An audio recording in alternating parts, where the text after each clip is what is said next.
3,200 CN railway workers have walked off the job. That has impacted things dramatically here in Alberta since we need rail tanker cars to get our oil to market, get our grains to market. Joining me now to discuss this is one of our regular political contributors, Brian Lilley, joining me from Toronto. Brian, some Alberta MLAs are demanding that Parliament be recalled much sooner than December 5th to deal with this issue. And I don't blame them. Sonia Savage, who is the energy minister, Devin Dreeshen, the agriculture minister.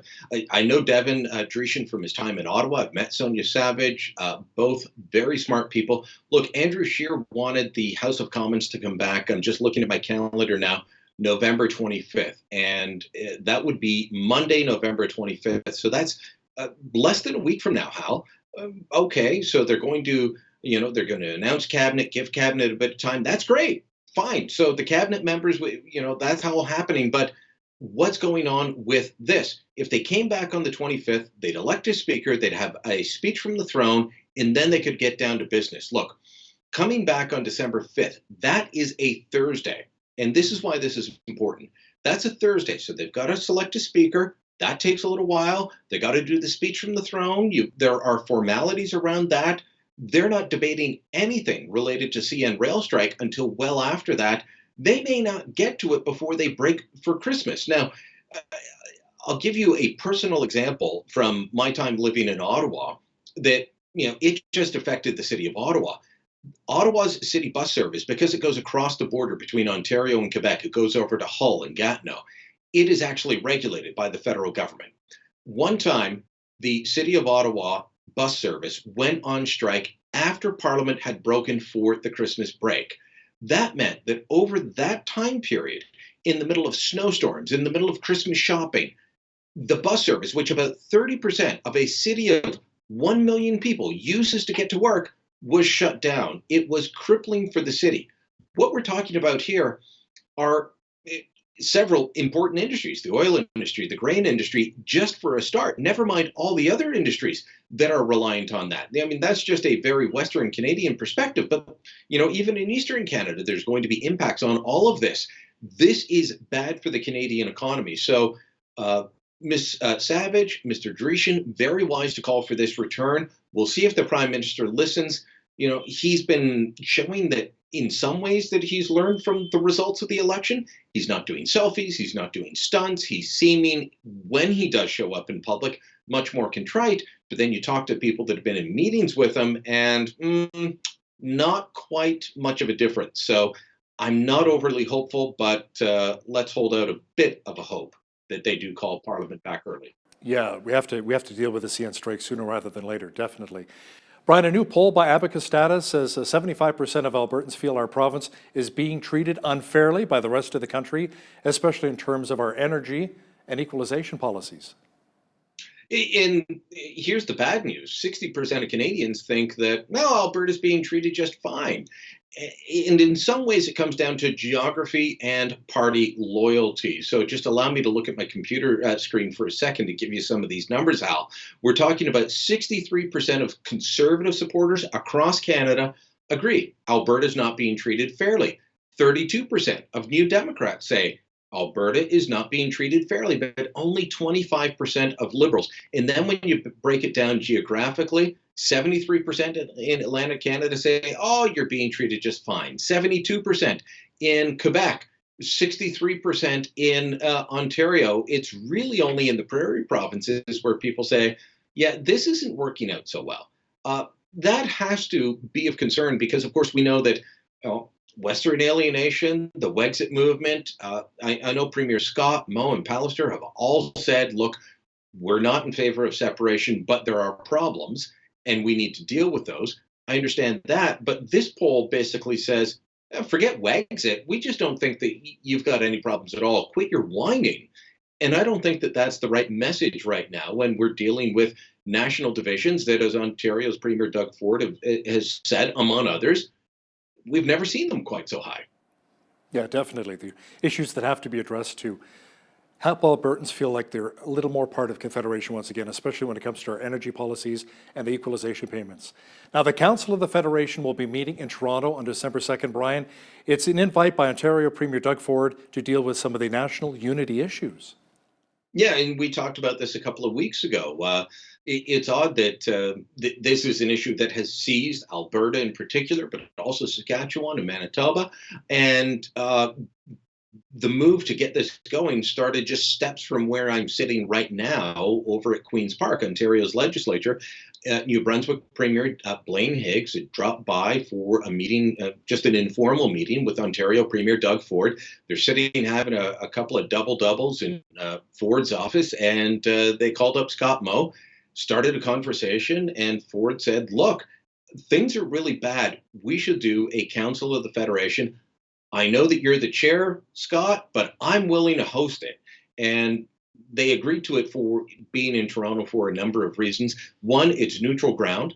And we're talking about national unity issues. Of course, Alberta, Saskatchewan, and to a degree, Manitoba have different views than Quebec and British Columbia.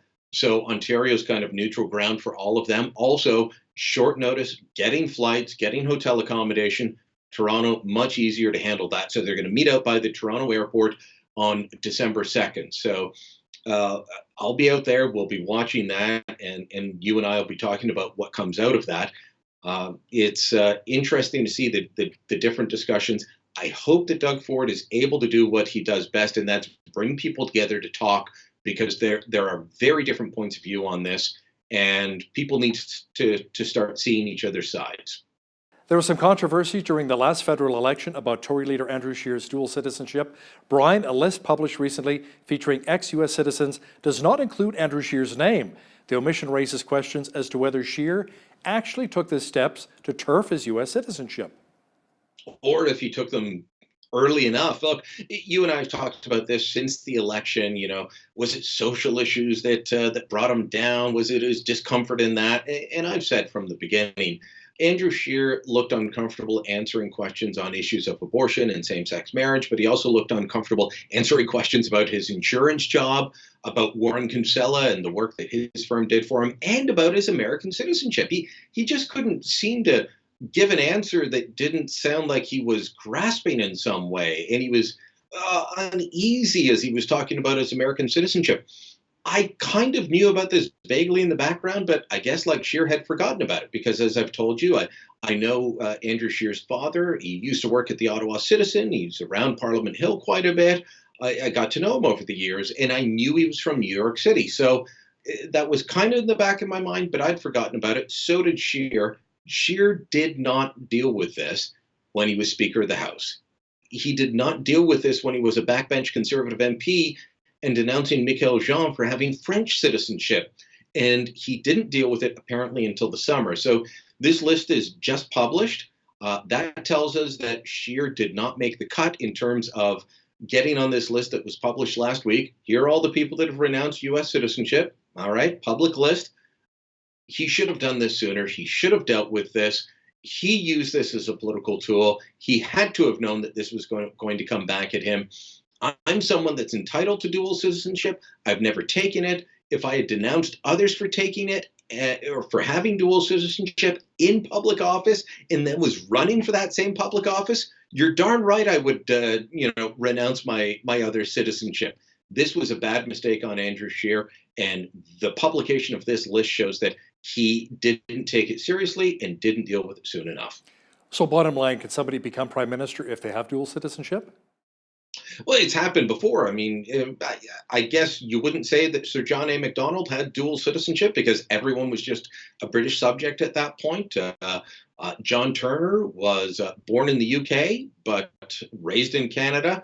He was prime minister, of course, in the 1980s. I guess he would have been the last one, unless somebody had dual citizenship and didn't tell. I don't think Canadians have dual citizenship. Look at it overall as a problem. But when you're looking to lead the country, I think it starts to become an issue because it leads to questions of divided loyalty. If you're going up against the United States or France or Britain or anywhere else in terms of trade negotiations or any other issue, which side are you on? And specifically in the case of someone like Tom Mulcair or Stéphane Dion, who took it out as adults, you actually had to pledge allegiance to that country. Andrew Scheer got it through birth because of his father, and his father applied for it, did all the paperwork. But if you're going to take out citizenship and pledge allegiance to another country and then try and lead this one, I think Canadians have a fair degree of unease of saying, whose side are you on when it comes to those tense moments? Boeing is promising billions upon billions of dollars in investments in Canada if it gets the contract for our next fighter jet. Tell me more about that. Yeah, $30 billion worth of investments if we give them the contract for just 88 jets. Of course, this goes back how many years now? We've been talking about the F-35 was supposed to be our replacement jet for the CF-18. The CF-18 came into service in around 1980.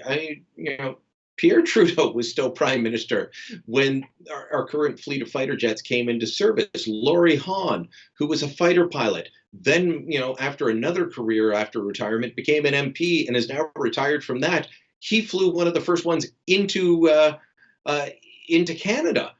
In terms of how old these fighter jets are. And we've been talking about replacing them since the 1990s. It started under Chrétien.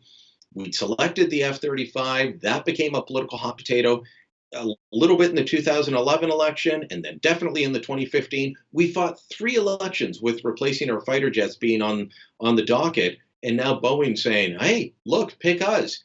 Here's the crazy part, Hal, is we may not pick an actual replacement for the CF-18, for another 2 years, and then we won't take delivery of one, of whatever the replacement is, until 2025. So Boeing is trying to say they want their Super Hornet, which is an older jet already, to be the replacement jet that we pick 6 years from now. I don't think that's a good idea. Wow. The chief economist of the Canadian Chamber of Commerce, Brian, says Canada's slow growth economy is eroding its broader standing on the world stage. Brian, Trevin Stratton also says our slow economy is also undercutting global interests. There's a whole lot of problems with the slowing Canadian economy. We haven't been growing at the same rate as the United States for some time.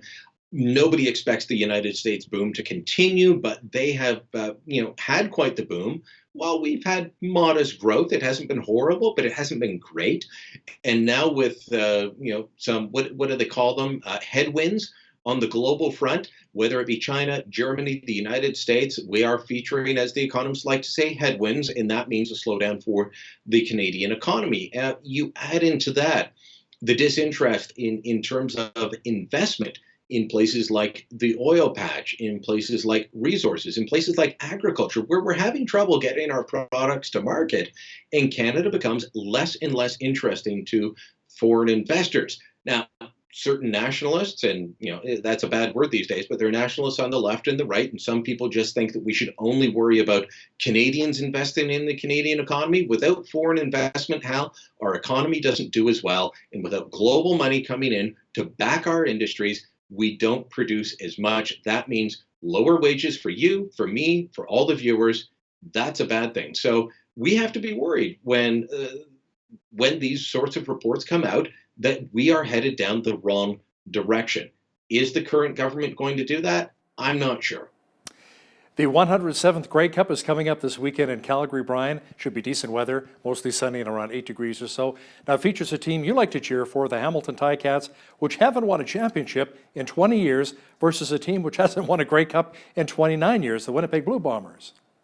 I know, and I strongly remember the last time the Winnipeg Blue Bombers won the Grey Cup, because I believe they won it against the Hamilton Tiger Cats. So some bitter memories there. The Ticats are up for their first Grey Cup since 1999. I couldn't be happier. It's a bit sad when I hear that Canadians don't care about the CFL.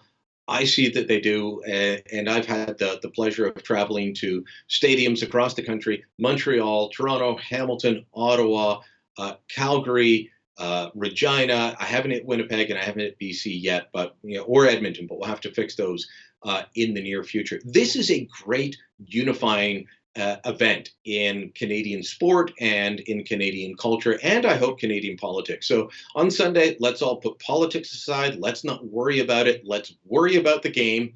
And I just want to teach everyone a key phrase for Sunday: Oski wee wee. And you know what, Calgary will put on a great party as well, and there should be lots of tickets available since the Stampeder and Rough Riders fans, they sold all of their Grey Cup tickets. So come on down, Brian, you get a good deal on tickets. And Calgary fans will not cheer for the Winnipeg Blue Bombers, so they can be like me. When the Grey Cup was in Ottawa a couple of years ago, I went and I cheered for Calgary because they were playing against Toronto, and there was no way on God's green earth that I was ever cheering for the Argos. There you go.